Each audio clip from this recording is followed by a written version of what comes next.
When My Light Goes Out by Sarah, Kate, and Siwoo. Handcuffs clicked around my wrists, signs were blaring in my ears. New York, a jackpot for releases, criminals everywhere. Drug deals, pickpockets, assaults. Pick your poison. Me? I got lucky. I was being arrested for my episodes. He assaulted 6 people. That's gonna be so much paperwork, the officer scowled. 6. That's a new record. Last time I only got 5. They hauled me into the car and started driving. I looked at the people-cluttered streets of Manhattan. The city has its charms, of course, if you overlook the smell of pee that seemed to linger in the air, or the rats that probably knew more about the streets than you. It is a shame that I couldn't enjoy the city more before my next arrest. Mr. Miller, we are here now. I looked around with a confused expression. Here? It was a quaint brown building with the windows covering most of the front. Carved into the building were the words, the Mount Sinai Hospital. Hospital? I didn't injure myself that badly this time. I got a few bruises and cuts on my knuckles and faces, but usually I just get thrown into jail, left to fend for myself. Wow, this is much better than last time. Remember last time? I broke my arm and you threw me into the prison? I snapped. We're not gonna let you walk for after you've beaten up 6 people, he scowled. I assumed that you would give me a Nobel Prize for beating up 6 people. Well, considering that your track record, we thought it'd do us better if we get you some help, so you don't cause us trouble. Help. The words stung more than the cuffs. Before I could open my mouth, a policeman grabbed me and hauled me into the hospital. Bang! The door shut behind me, leaving a plain white room. White bed, white beanbags, white desk, with a closet, a white button labeled Call Nurse on the white wall, and a small window facing the parking lot. I almost hit the button just to tell the staff to hire a new architect, but I resisted it. I flopped on the bed instead. It wasn't soft, but I slept worse. I closed my eyes, letting the weight of everything press down. A lanky man with mousy brown hair and dark green eyes opened the door. Mr. Jack Miller, was it? He said in a thick Irish accent. I nodded. So I have a few questions to ask you. Please answer them honestly. No promises, I smirked. He glared at me until I reluctantly agreed. My doctor clicked his pen. Thank you, Mr. Jack Miller. I will analyze these results by tonight. There will be some medicine and plans for the agenda tomorrow, he murmured, his eyes scanning the page. After a few hours of depressing thoughts clouding my mind, a nurse came in with a tray of medicine and paper.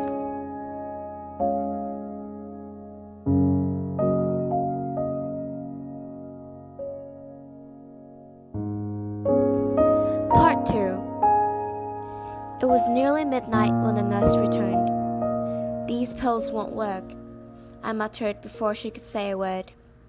She said nothing, but gave me that expression mixed between pity and boredom.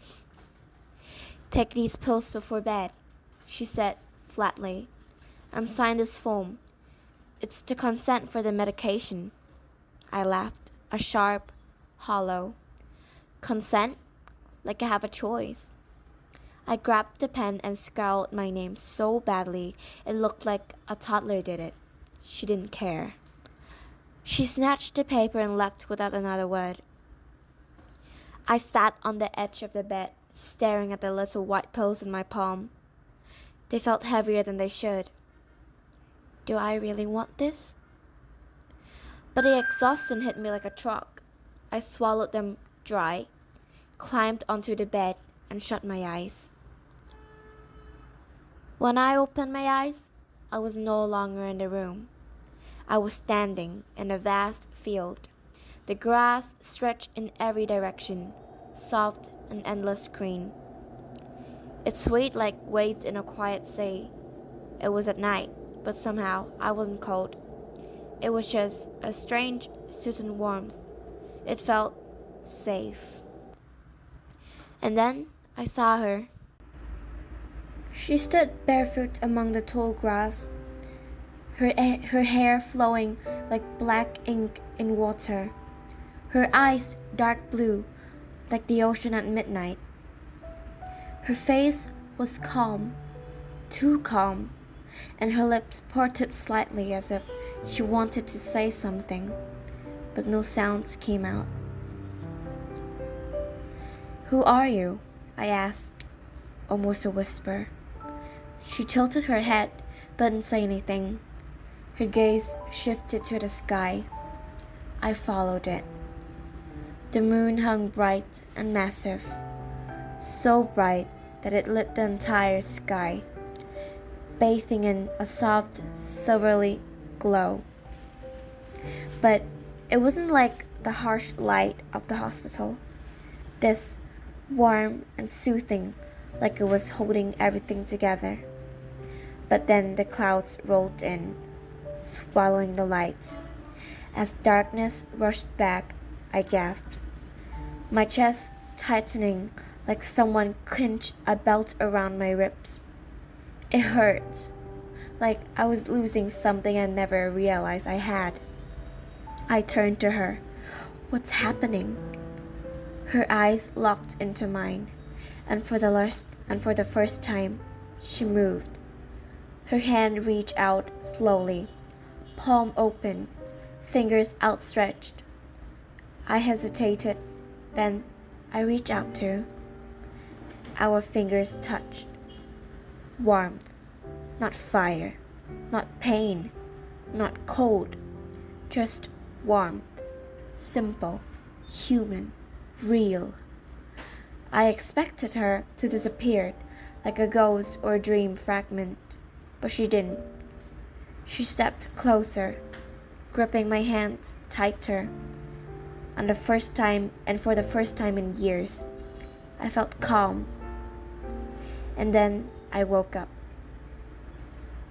I rubbed my face and glanced at the clock on the wall. 10 a.m. For a moment, I just sat there, not moving, just existing. No nightmares, no tossing, no yelling. Dr. O'Connor arrived, clipboard in hand. His usual stern looked softened by curiosity. "How are you feeling, Mr. Jack?" he asked, pen ready. I hesitated. The old me would say, "Fine, whatever," but I felt the urge to say something different. "Better," I said finally. He raised an eyebrow. "Better? Weren't there any side effects?" I just shook my head. The next night, I'd expected the same nothingness, but when I closed my eyes, I was back in the field. She was there, standing in the same spot. She didn't move, didn't speak. So I did. I told her about my guilt, about the anger that I couldn't seem to let go of, about everything I didn't have the guts to say aloud when I was awake. She didn't judge, didn't scold. She just listened. And that was enough. With her, I found peace, a peace I didn't think I'd ever deserve.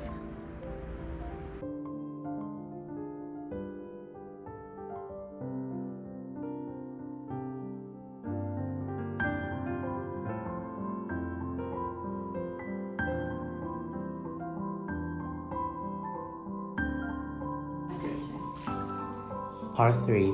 It was the 7th day since I started to take the new pills. The door slid open and Dr. O'Connor and 2 nurses came to my room as usual. There weren't any differences. The room was the same, the people were the same, and routines was the same. I felt like I was in the never-ending loop, but it didn't feel that. The doctor opened his mouth. "Mr. Jack, we would like to follow us to do a few tests. The tests are only for finding out that pills are really helping you." I slowly nodded my head and followed the doctor. As I walked through the never-ending corridor towards the test room, I was thinking of her in my dream. And I finally arrived at the test room. I went inside. There were some nurses to help me with the test. "Please sit here," one nurse said to me. "Is your name Mr. Jack Miller?" another nurse asked me. "Yes," I replied. After checking my name and data, they were asking some questions about the effect on my life after having taken the pills. There weren't any particular side effects, I guess, I answered, but my mind was still trapped in the dream. After hearing my disordered answers from some questions, they took a large syringe and a long hose to take my blood. Then they slowly pushed the injection needle through my arm. It slightly hurt me, but it didn't matter as long as I could see her in my dream. I came back to my room and I looked at my watch to check the time.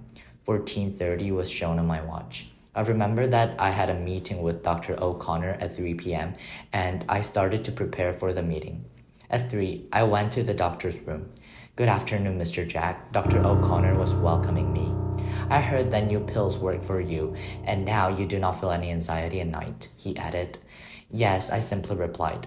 "Me and the nurses looked through the test results and decided to get rid of the pills from you.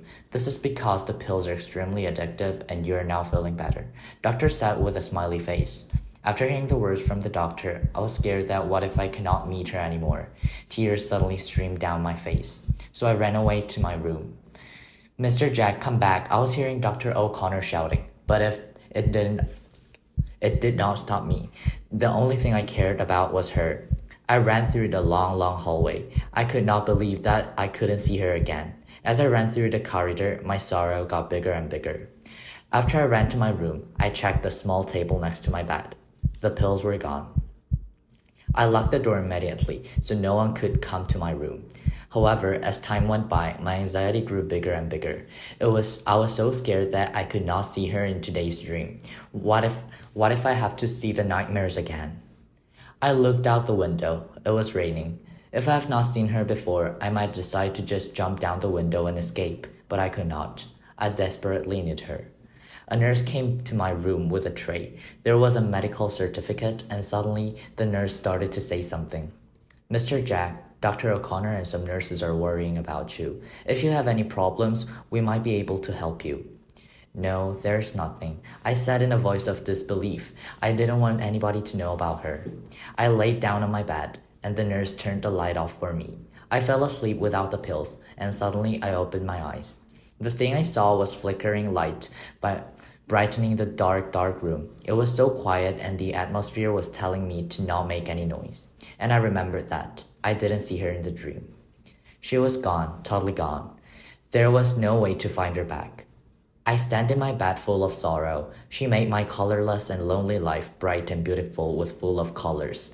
I thought about her again and again.